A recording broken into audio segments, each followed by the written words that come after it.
La noche había caído sobre la ciudad como una tela espesa que amortiguaba el ruido de los pasos y dejaba al descubierto el pulso de las cosas. El teatro, un edificio antiguo, con cicatrices de incendios viejos y restauraciones apresuradas, respiraba por las rendijas de sus puertas, exhalando un aire a polvo fino, madera barnizada y resina de pino.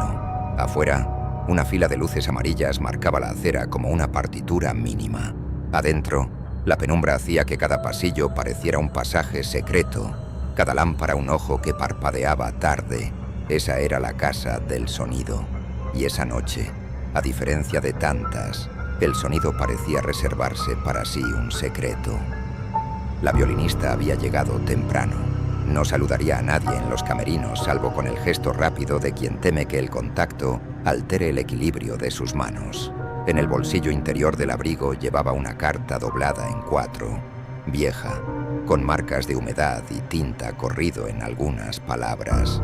Nadie lo sabía. Nadie sabía tampoco que, desde hacía semanas, afinaba con una ansiedad nueva, como si cada cuerda escondiera un umbral invisible. El concierto anunciado como el último había multiplicado la expectativa, no por su edad, no era mayor, sino por la rumorología que acompaña a quienes prodigan belleza con una intensidad que amenaza con romperlos. Los periódicos escribieron que se retiraba en su cumbre. La radio repitió que lo hacía por salud. Las redes, como un coro desafinado, aventuraron que la causa era otra. Alguien, algo, un pasado sin cerrar. En el foso, los violonchelos reposaban sobre su costado, parecidos a cuerpos dormidos. La sala, vacía aún, guardaba ese murmullo que dejan los espectadores incluso cuando ya se han ido. Un eco en la alfombra, la electricidad residual de la mirada. En los palcos altos, el pan de oro regenerado no lograba ocultar el desgaste. A contraluz, se veían las hebras de polvo suspendidas como notas que no terminan de caer. En el escenario, la línea de luz que cortaba la boca del teatro hacía parecer que el telón, grueso, ocre, pesado, contuviera una tormenta. No lejos de allí, en un cuarto pequeño del segundo piso, el luthier del teatro pelaba con un cuchillo una tira de Pernambuco. El filo raspaba la madera en un ritmo que conocía desde la adolescencia. Un vaivén lento, concentrado, que liberaba astillas como una lluvia diminuta. Había montado su taller en un rincón improvisado, junto a un ventanal que daba a la calle.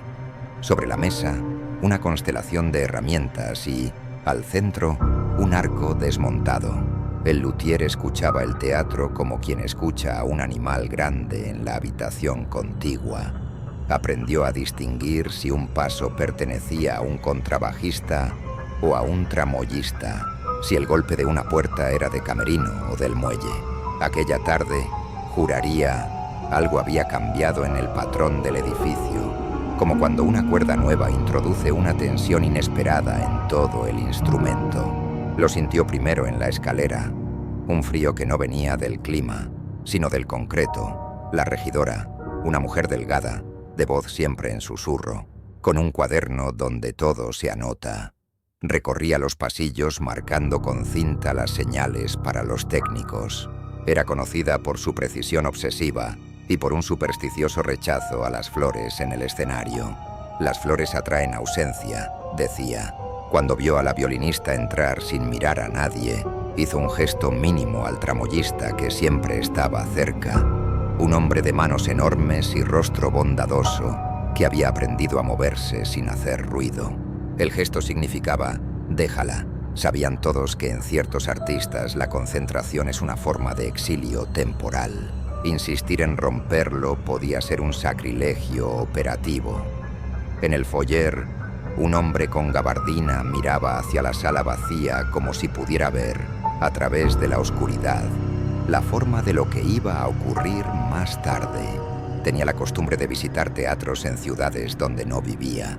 Decía que eran los únicos lugares en los que la memoria y el presente pactaban treguas de 1 hora y media.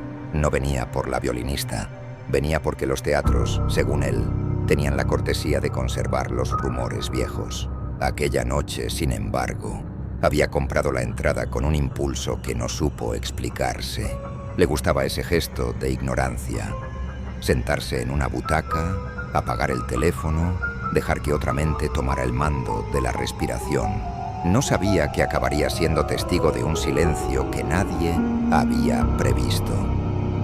Los ensayos de la tarde se desenvolvieron con la precisión casi ritual de las vísperas importantes.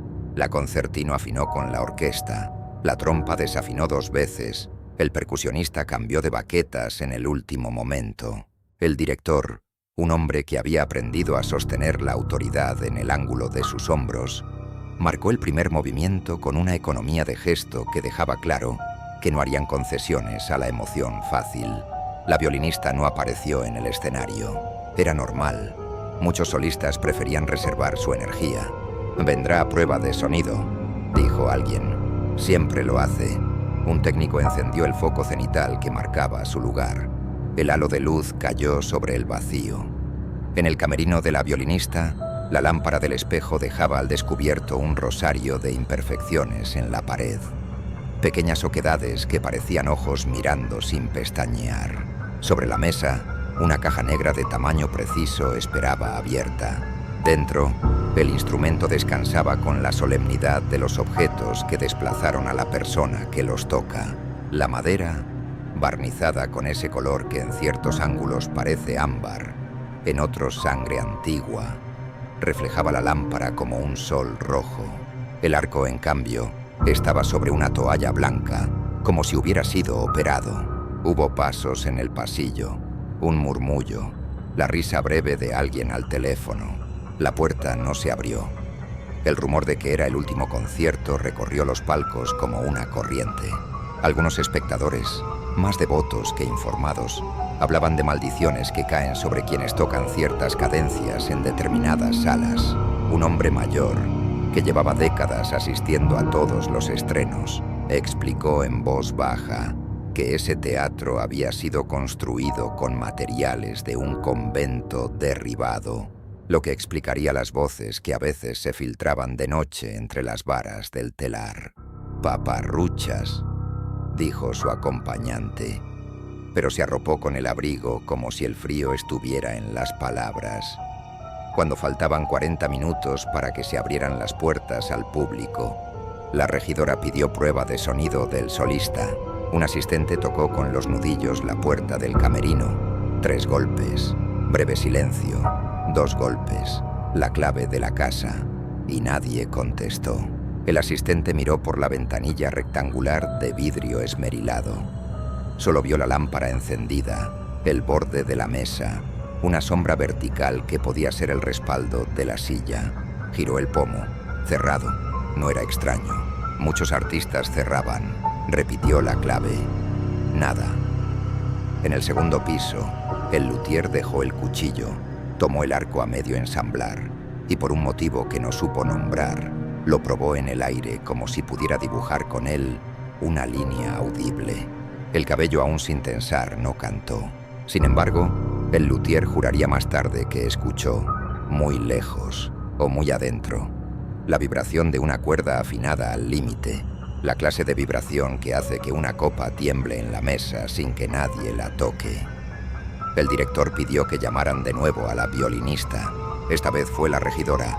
La puerta seguía cerrada. La clave, respondida solo por el eco. La regidora apoyó la frente en la madera y, en un gesto que repetía desde niña, cuando temía perder algo, contó hasta 5. Luego, con una llave maestra que colgaba de su cinturón, abrió. Dentro, el aire estaba tibio y olía a resina. La silla estaba algo corrida, como si alguien se hubiese levantado deprisa.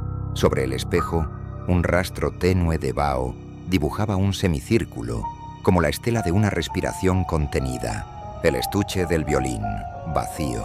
El arco, perfectamente paralelo al borde de la mesa, sin un solo pelo fuera de lugar.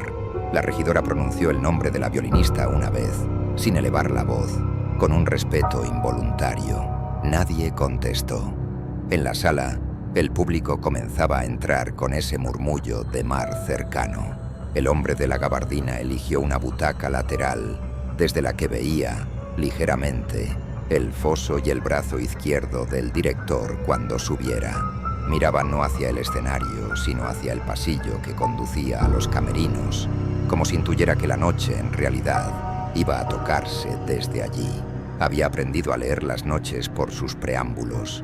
La cara del acomodador, el peso de los programas sobre las rodillas, la tos de los nerviosos. Aquella tos estaba...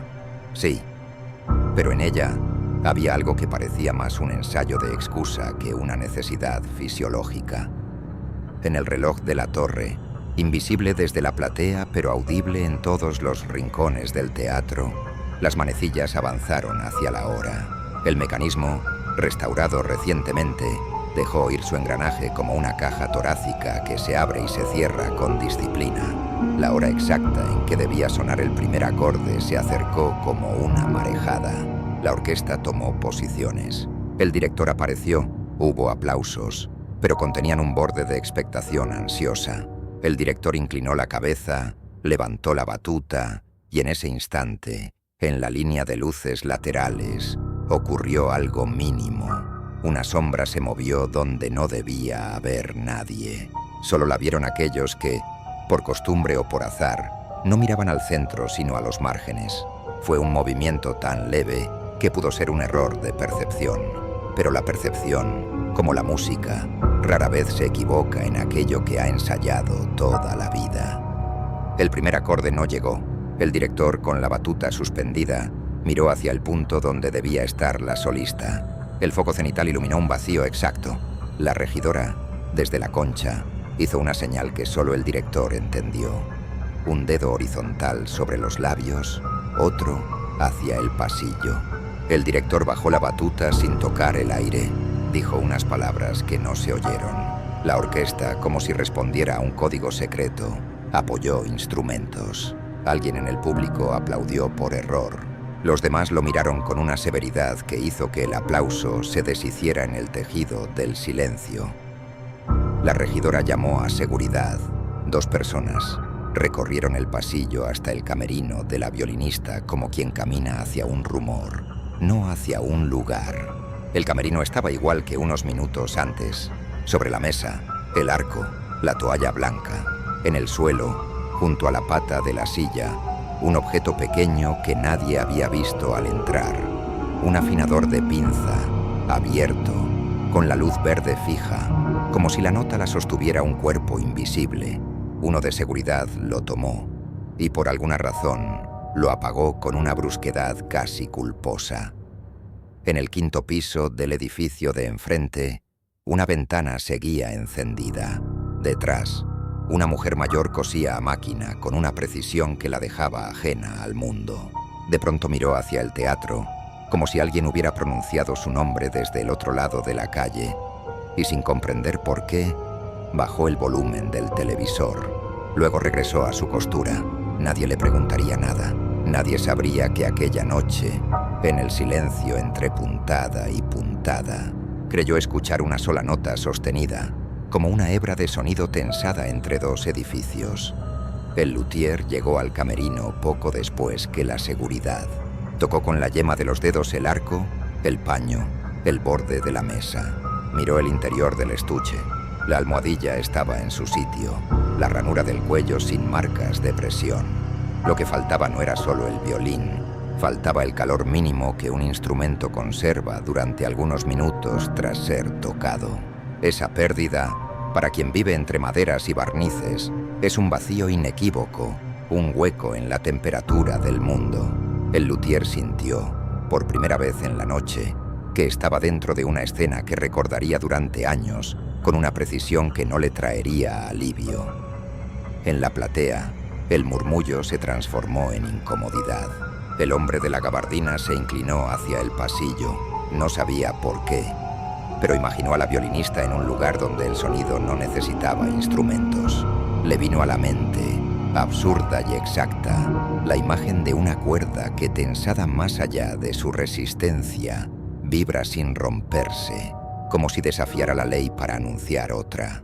Aquella imagen, en cuestión de minutos, se convertiría en eje, porque cuando por fin se abrió el telón, de manera torpe, sin señal, con los hilos visibles, no para empezar la música, sino para que alguien explicara que habría un retraso. Un hilo verdadero comenzó a tensarse desde el camerino vacío hasta la torre del reloj, desde la torre del reloj hasta el lago que se adivina detrás del teatro, desde el lago hasta una carta doblada en 4, en el bolsillo interior de un abrigo colgado en un perchero, aún tibio por el cuerpo que lo habitó, y todo, hasta ese instante, podía explicarse como un error de logística, una indisposición, un capricho de diva. Todo, salvo una cosa. A la hora exacta en que debía sonar la primera nota, en el corazón del teatro, nadie supo definir el punto con exactitud. Se escuchó, muy clara, una sola nota de violín, sostenida, impecable, con la vibración íntima de una cuerda recién afinada. Una nota sin manos, una nota imposible. La regidora volvió a cerrar la puerta del camerino con la llave maestra, como si el acto mismo de girarla pudiera reconstruir el orden. Dijo algo al intercom que no llevaba la urgencia en la voz, pero sí en el ritmo de la respiración. El director pidió 5 minutos. Un acomodador, con una sonrisa que aprendió a sostener incluso cuando no sabía qué sostener, anunció a los de la fila central que había un pequeño contratiempo técnico. En la platea, la espera se adensó como un telón que cae lentamente. El luthier se quedó atrás, mirando el estuche vacío como si fuera un cuerpo recién deshabitado. Tocó la toalla, midió el calor, aspiró el aire como quien busca un olor que certifique la realidad. No encontró perfume, no encontró sudor. Encontró, en cambio, una línea apenas visible sobre la mesa, una línea fina de polvo desplazado, como la huella de algo que había sido arrastrado con suavidad. Siguió esa línea con los ojos hasta el borde, cayó hacia el suelo y se perdió. El luthier se inclinó. En la madera del piso, tan limpiada que reflejaba los zócalos, distinguió un trazo minúsculo, casi un hilo, de resina pegada. Se quedó inmóvil, no tocó nada, solo dijo en voz baja, sabiendo que lo oirían: «No está aquí». La regidora y seguridad revisaron los camerinos contiguos. Puertas abiertas, maquillaje dejado a medias, vasos con agua en equilibrio en el filo de los lavabos. Un vestuarista con las manos manchadas de tiza preguntó sin preguntar: ¿pasó algo? Nadie respondía con nombres. Las consignas en los teatros, como en los barcos, evitan la palabra que convoca la desgracia. Se las ingenian con eufemismos hasta que el eufemismo ya no contiene la marea. La nota, esa nota imposible que había vibrado en el corazón del teatro, parecía seguir sonando después de cesar, como un zumbido que el cuerpo recuerda por inercia. El luthier, que había pasado la vida afinando, supo que no era imaginación. Buscó el origen no con los oídos, sino con las manos. Apoyó la palma en la pared, en el espejo, en el estuche. La vibración era tenue, pero real. No venía del pasillo, no venía del foso. Vibraba la madera del camerino, como si alguien hubiese tensado el edificio con una cuerda invisible. El hombre de la gabardina, aún sentado, se puso en pie sin advertirlo, como si la gravedad hubiera cambiado de inclinación. Caminó hacia la salida de la fila pidiendo perdón con una inclinación de cabeza. El acomodador intentó detenerlo con el gesto educado de siempre. El hombre mostró su entrada, señaló la hora imprimida y dijo que necesitaba aire. No era cierto. Necesitaba proximidad, necesitaba oír de cerca. En el pasillo, la regidora recibió la noticia de que el teléfono de la violinista aparecía en modo avión. El abrigo colgaba en el perchero, todavía tibio. En el bolsillo interior, la carta doblada en 4. La regidora no la abrió. Llamó a seguridad. Enumeró en voz baja lo que había: abrigo, estuche vacío, arco en la mesa, puerta cerrada por dentro hasta hace unos minutos. Ningún signo de forcejeo, ningún vaso roto, ningún vidrio.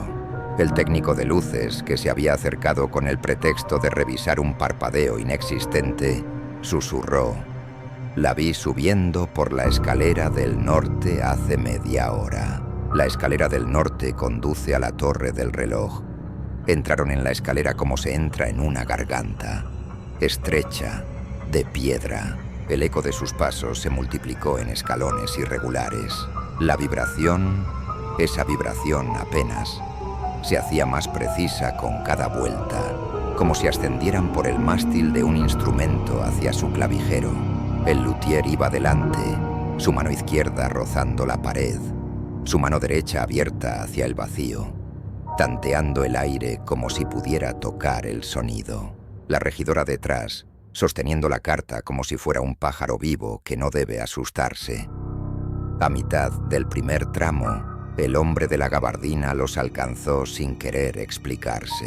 La regidora lo detuvo con un gesto simple y contundente que había aprendido a usar solo con los técnicos. El índice en perpendicular frente al pecho. Él se detuvo. No dijo quién era, no dijo por qué subía. Había algo en su presencia que no estorbaba, como si supiera hacerse estrecho en pasillos ajenos. Se quedó a una distancia que no molestara. Oía lo mismo que ellos. Nada. Y debajo del nada, esa cuerda minúscula que sostenía un mundo. Al llegar al rellano antes de la sala de máquinas del reloj, la vibración se convirtió en un sonido. La nota, muy baja, sostenida, ahora dudosa, como si alguien la estuviera afinando a ciegas.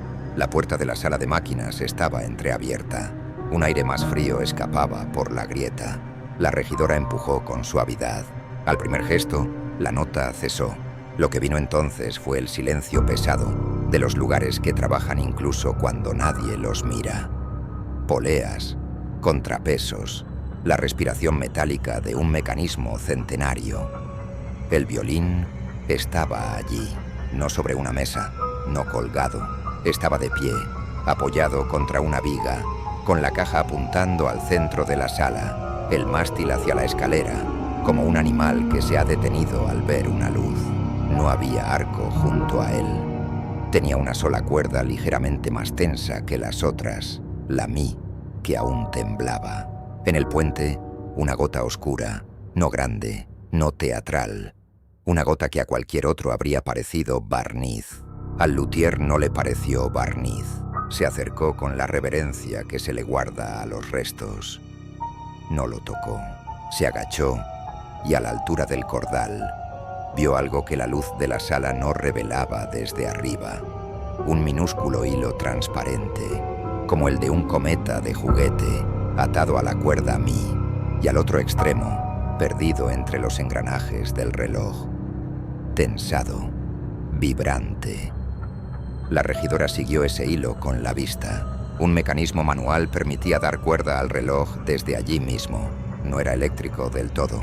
Guardaba una terquedad de siglos. Si alguien hubiera amarrado el hilo al engranaje adecuado, cada salto de la rueda habría tirado, apenas, de la cuerda del violín. No habría dado sonido por sí solo, salvo que la cuerda hubiese sido llevada al límite justo en el que cualquier estímulo la hace cantar. Demasiado perfecto para ser accidente, demasiado limpio para ser casualidad. Alguien preparó esto, dijo el luthier. No para nadie en particular, no como un juicio, sino como se enuncia una afinación. La regidora no contestó. Miraba un detalle que el luthier no podía ver desde su ángulo. En el alma del violín, esa pieza cilíndrica de madera que se oculta dentro de la caja y sostiene el equilibrio entre la tapa y el fondo, había un polvo fino que no era aserrín, era colofonia, sí, pero mezclada con algo que la volvía más oscura. No lo toques, dijo, no toquemos nada. El hombre de la gabardina, desde el umbral, vio el conjunto como quien mira un cuadro cuya composición solo tiene sentido de lejos. El violín en vilo, el hilo al mecanismo, el tiempo y el sonido unidos por un truco tan sencillo que ofende. Y sin embargo, bajo esa claridad, había algo que no encajaba. Si el instrumento estaba allí arriba, ¿por qué el estuche abajo? ¿Por qué la puerta del camerino cerrada por dentro? ¿Por qué la carta en el abrigo? Pensó en el tipo de mentes que pueden preparar un golpe así. Alguien que conoce el teatro no como edificio, sino como comportamiento. Alguien que sabe tiempos, sombras, huecos. Alguien que ha ensayado en secreto. Bajaron con el violín en una caja improvisada, sin desatar el hilo. Lo transportaron como se transporta una evidencia en un santuario, con cuidado de no profanar ni revelar. Al llegar al pasillo de los camerinos, el público ya había sido informado que el concierto iniciaría con un programa alterno. El director, con la compostura profesional que solo se logra tras haber fallado en público varias veces, anunciaría una obertura sin solista.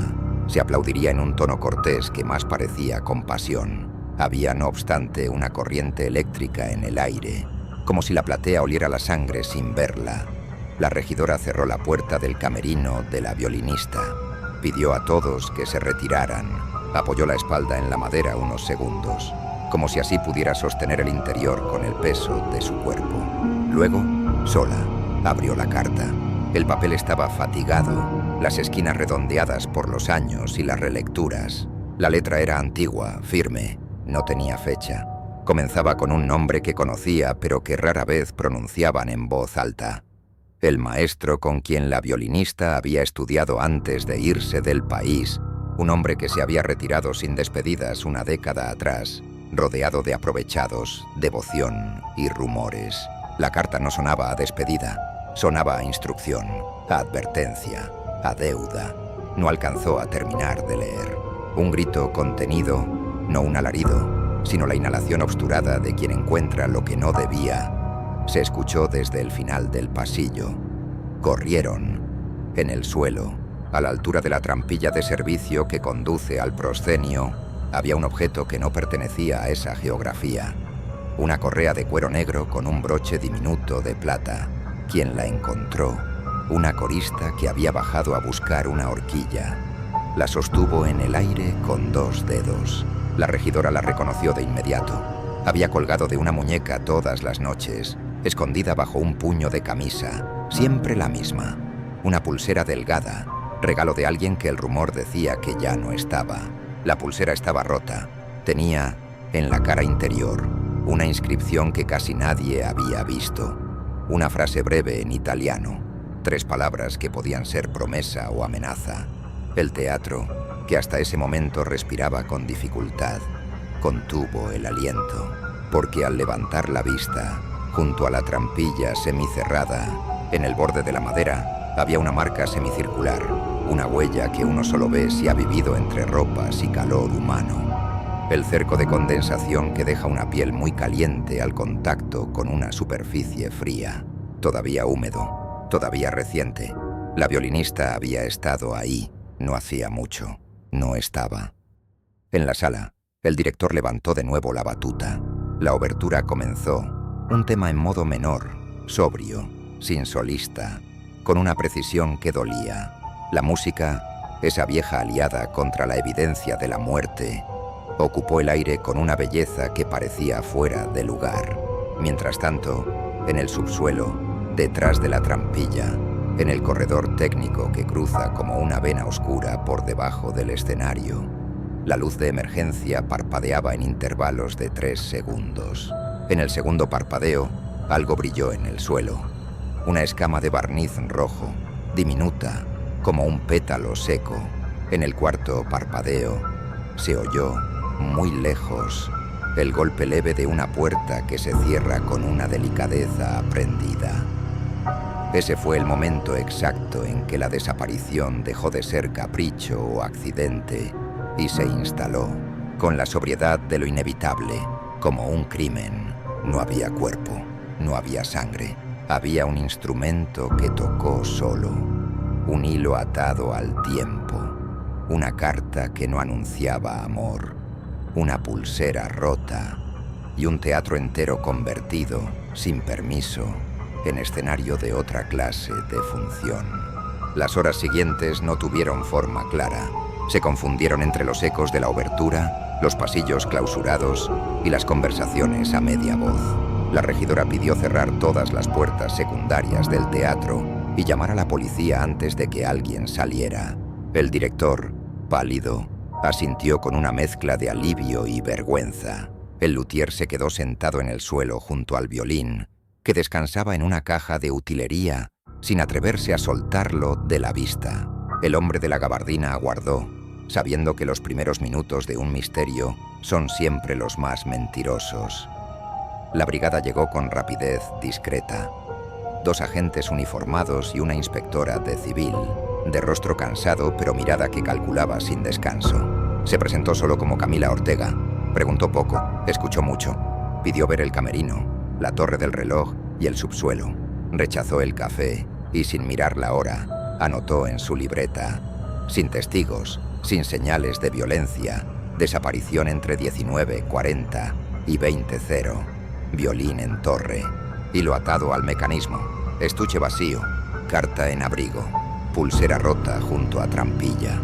Mientras recorría los pasillos, observó algo que los demás habían pasado por alto. Las marcas en el piso de madera no solo indicaban un movimiento hacia la trampilla, sino también un arrastre breve, interrumpido, como si alguien hubiese sido guiado y no forzado. El patrón se detenía justo donde empezaban los tablones nuevos, reemplazados hacía un año. Camila pidió planos. El jefe de mantenimiento los trajo con un orgullo burocrático, desplegando hojas grandes sobre el suelo.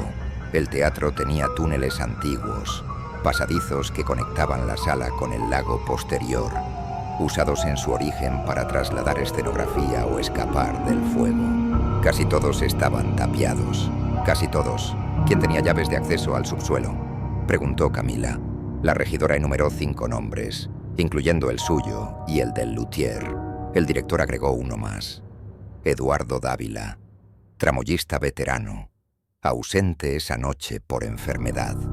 ¿Qué clase de enfermedad?, preguntó Camila. Una caída, dicen. Se lastimó la espalda hace 3 días. No vino al ensayo general. La inspectora pidió su dirección. Mientras los agentes tomaban fotografías, Camila observó el violín. No necesitaba ser músico para sentir la anomalía. Pidió guantes y lo levantó. En el interior, pegada a la tapa armónica, había una marca escrita con pluma, 3 iniciales y un número romano: A.R. II. El luthier palideció. Ese violín fue construido por Antonio Reggini en 1892, dijo. Pero este no es el original, es una réplica. Yo la hice. El silencio que siguió tenía el peso de una confesión. Camila lo miró. ¿Para quién?, preguntó. Para ella, respondió él. Por petición del maestro que la formó. Dijo que necesitaba un instrumento igual al perdido en un incendio, que ella debía tocar con él su última pieza. Yo creí que era una superstición romántica. No sabía que... No terminó la frase. Camila anotó el nombre del maestro: Giancarlo Moretti, desaparecido en 2012, declarado muerto años después, aunque nunca se encontró su cuerpo. Había sido un virtuoso excéntrico, conocido por su obsesión con la perfección acústica y sus experimentos con maderas poco comunes. Entre los músicos circulaban rumores sobre El concierto del silencio, una obra que había compuesto para ser interpretada por un instrumento que vibrara sin contacto humano. La violinista había sido su alumna más prometedora. Esa noche, Camila decidió no permitir que nadie saliera del teatro. Reunió a todos en el foyer, bajo las lámparas altas. Les pidió relatar minuto a minuto lo que habían visto. La mayoría coincidía en una cosa: alrededor de las 7:30, un leve parpadeo en las luces del pasillo, un cambio en la temperatura, nada más. Nadie la había visto salir, nadie la había oído gritar. El hombre de la gabardina habló por primera vez. Yo estaba en la fila lateral, dijo. Vi una sombra moverse detrás del telón, justo antes de que el director levantara la batuta. No era reflejo de luz, era alguien que se desplazaba entre bastidores. No puedo asegurar si era ella, pero lo que vi fue una silueta que cargaba algo, no un instrumento, algo más grande. Camila lo miró con interés. ¿Usted quién es? Profesor retirado. Vine por curiosidad. Me interesa la física del sonido. Entonces entenderá esto, respondió ella. Tomó el violín con cuidado y golpeó levemente el aire sobre la cuerda mi. La nota resonó aunque no la tocara, como si el aire mismo obedeciera. Está cargado, dijo, con electricidad estática o con algo que no entiendo. El luthier añadió: colofonia mezclada con polvo metálico. Lo noté en el alma. Podría amplificar vibraciones externas. Si alguien lo colocó cerca de un engranaje en movimiento, El propio teatro se convertiría en caja de resonancia. El reloj de la torre marcó las 2 de la madrugada cuando hallaron el primer rastro fuera del edificio. Una baranda del muelle trasero, húmeda, con un trozo de tela enganchado. Era parte del forro interior del abrigo de la violinista. El agua del lago estaba tranquila, pero un círculo lento se abría y cerraba en la superficie, como si algo respirara abajo. Un agente quiso alumbrar con su linterna. Camila lo detuvo. «No ahora», dijo. «A veces el agua devuelve respuestas, pero no cuando uno las exige». Al amanecer, la orquesta fue liberada.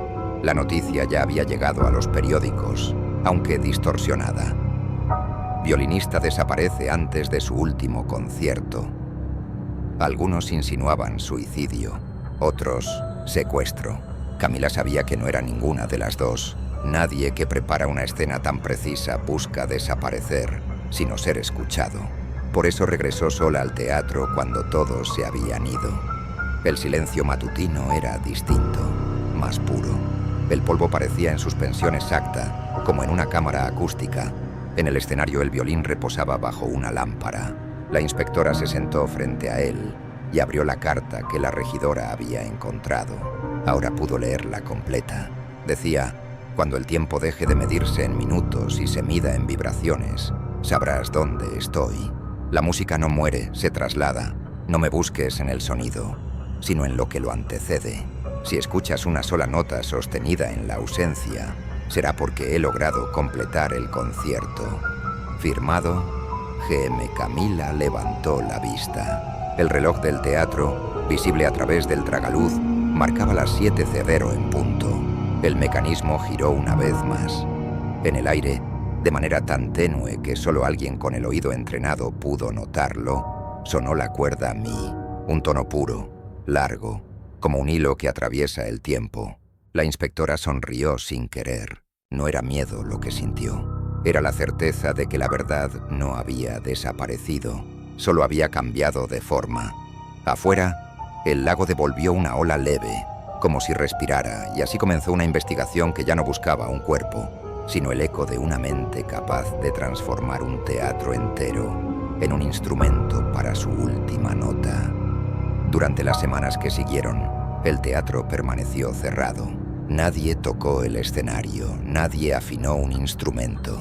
La fachada fue sellada con cintas amarillas que el viento movía como pentagramas desordenados. La noticia viajó rápido, primero como curiosidad, luego como mito. La violinista que desapareció entre 2 notas. Camila Ortega no dejó de ir cada noche. A veces se sentaba en la platea vacía, sin encender luces, esperando que el silencio dijera algo distinto. Su instinto le repetía que no estaba ante un crimen común.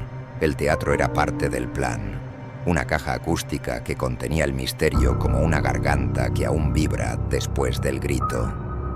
Revisó los registros del maestro Giancarlo Moretti. Encontró referencias a un proyecto inacabado: el Concerto del Silencio. Los fragmentos de sus diarios hablaban de una obsesión: hacer que el sonido persista sin intérprete, que la música se libere del cuerpo.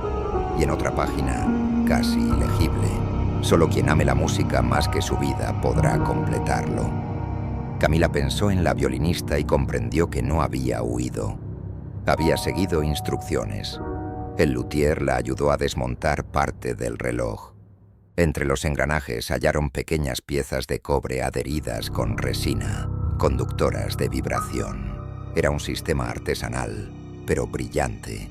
Al girar el mecanismo transmitía un impulso eléctrico que alcanzaba la cuerda mi del violín, provocando una vibración constante. Era en efecto una manera de hacer sonar sin tocar, pero alguien tenía que haber calibrado la tensión, afinado, medido. Eso no podía hacerlo sola en tan poco tiempo. Camila miró al luthier. ¿Quién más podía saber cómo funcionaba? Él bajó la cabeza. Moretti me envió los planos hace meses, antes de morir. Me pidió que ayudara a construirlo, pero no supe que ella lo hizo sin avisarme. ¿Y por qué lo haría? ¿Porque lo amaba? ¿O porque necesitaba escucharlo una vez más? Esa noche, Camila regresó al teatro con una linterna. Caminó hasta la trampilla donde habían encontrado la pulsera El aire estaba húmedo y algo en el suelo brillaba bajo la luz. Era una marca escrita con resina, invisible salvo por el ángulo, una línea curva y dentro de ella una frase diminuta. Cuando el tiempo cante, sigue la cuerda. Abrió la trampilla. El corredor técnico se extendía como una vena bajo el escenario. Siguió la línea del hilo que había conectado el violín con el mecanismo. Bajaba más allá del subsuelo, hacia una compuerta olvidada. Empujó. Detrás, un túnel estrecho, húmedo, que desembocaba al borde del lago. El agua estaba quieta. El reflejo del teatro temblaba como un espectro. Entonces escuchó algo. Una nota tenue, aguda, que salía del lago, como si las ondas del agua fueran cuerdas invisibles. Camila apuntó la linterna. Algo brillaba bajo la superficie. Metal, madera o quizá vidrio. Llamó a los buzos. Al día siguiente sacaron una caja sellada. No era un ataúd ni un estuche. Era una estructura de cristal reforzado.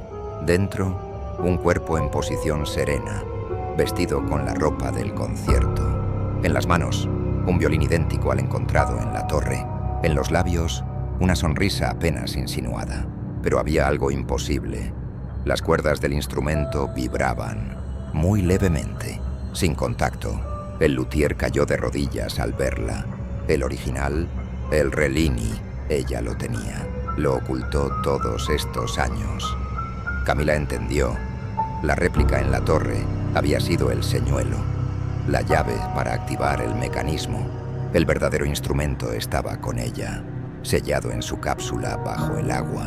El sonido del lago no era eco, era música transmitida a través del sistema, resonando por el subsuelo.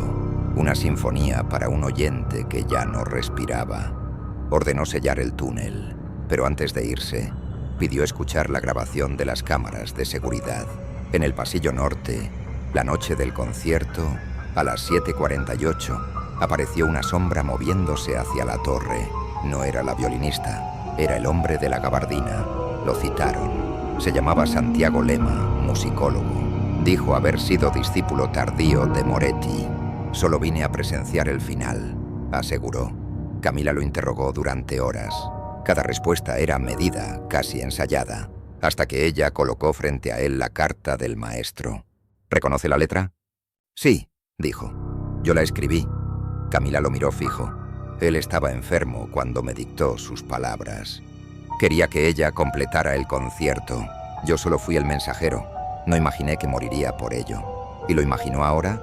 Sí, porque la música no mata. El silencio sí. Santiago fue liberado. No había evidencia contra él. Pero esa noche, la inspectora recibió una llamada. En el cementerio donde reposaban los restos de Moretti, el guardia nocturno había oído un violín. Camila volvió al teatro una última vez. Subió a la torre, sola. El aire olía a madera vieja y electricidad. El violín seguía allí, inmóvil. Lo tomó y lo llevó al centro del escenario. El reloj marcó medianoche. De algún modo, sin que lo tocara, la cuerda mi comenzó a vibrar. Primero fue un susurro, luego una melodía.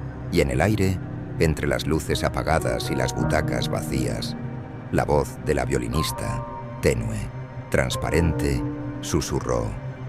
No era una despedida, era una transposición. El sonido llenó el teatro. Camila cerró los ojos. Comprendió que el crimen no era la muerte, sino la perfección. Que la violinista había hecho lo imposible, morir dentro de su música y seguir tocando. El reloj avanzó un minuto más y el sonido cesó.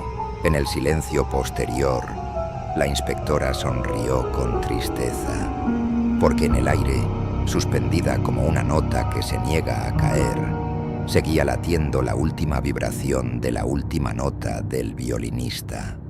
El teatro reabrió meses después. Las reparaciones ocultaron las grietas. Los tablones nuevos sustituyeron a los viejos, pero el aire no volvió a ser el mismo. Quien entraba decía que olía a lluvia recién caída y a barniz, incluso en los días de sequía. El público regresó con la curiosidad temerosa de quien pisa una tumba abierta. La primera noche, la orquesta interpretó una pieza sencilla, sin solistas, sin discursos. Al final, cuando el último acorde se disolvió, El silencio duró más de lo previsto. Nadie se atrevió a aplaudir. Fue entonces cuando alguien, desde la última fila, juró escuchar una nota aguda, pura, como una cuerda de cristal que se extiende entre el techo y el suelo. Los técnicos lo atribuyeron al viento. Los músicos no dijeron nada. Camila Ortega había renunciado. Vivía en un apartamento pequeño frente al lago, con un violín cerrado en una vitrina y una carpeta llena de informes sin sellar. A veces soñaba con el teatro vacío, con la cuerda que vibraba sola y con la voz que decía: no era una despedida, era una transposición. Había intentado explicarlo con la lógica. El cobre, la colofonia, la electricidad.